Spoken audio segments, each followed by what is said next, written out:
నమస్కారం. Hi Dharmavaram news కి స్వాగతం. ట్రైన్తో ప్రమాదకర స్టంట్స్ చేస్తూ కాలు చేయి పోగొట్టుకున్న యువకుడు. ముంబై సెవ్రీ రైల్వే స్టేషన్లో గత నెల ఫర్హాత్ ఆజం షేక్ అనే యువకుడు కదులుతున్న రైలుని పట్టుకుని జారుకుంటూ వీడియో తీసి సోషల్ మీడియాలో పెట్టాడు.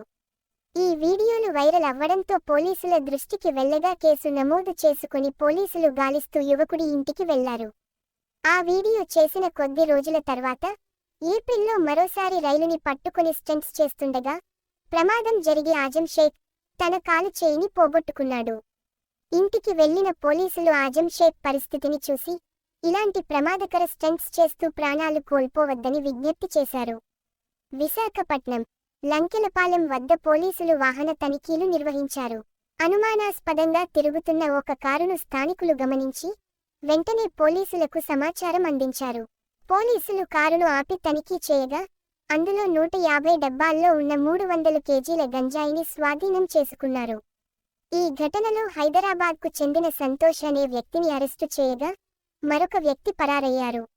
నిందితుడిని విచారిస్తున్న పోలీసులు గంజాయి ఎక్కడ నుంచి తీసుకొస్తున్నారని, ఎవరికి సరఫరా చేస్తున్నారని ప్రశ్నిస్తున్నారు.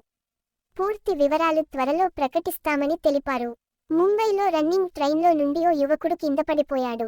దీంతో అతడి కాళ్ళు, చేతులకు తీవ్ర గాయాలు అయినట్లు పోలీసులు తెలిపారు. ఈ సంఘటన వివరాలు ఇలా ఉన్నాయి.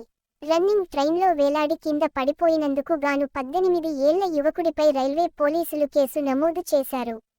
ముంబైకి చెందిన యువకుడు నడుస్తున్న ముంబై లోకల్ ట్రైన్లో మోటార్ కోచ్ డోర్కి వేలాడుతూ కింద పడిపోవడం వైరల్ వీడియోగా మారడంతో ఈ కేసు నమోదు చేసినట్లు పోలీసులు తెలిపారు.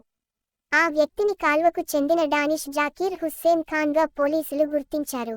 తిరుపతి యువతులను గంజాయికి బానిసలు చేసి అశ్లీల చిత్రాలు తీస్తున్న కృష్ణ కిషోర్ దంపతులు. పద్మావతి యూనివర్సిటీలో BL ఫైనల్ ఇయర్ చదువుతున్న యువతికి గంజాయి అలవాటు చేసిన ఈ దంపతులు ఆమె స్నేహితురాలితో గంజాయి అలవాటు చేసి అత్యాచారం చేయించి వీడియోలు తీశారు. ఆ వీడియోలు ఫోటోలను బాధితురాలి అన్నకు, కాబోయే భర్తకు పంపించి డబ్బులు డిమాండ్ చేశారు.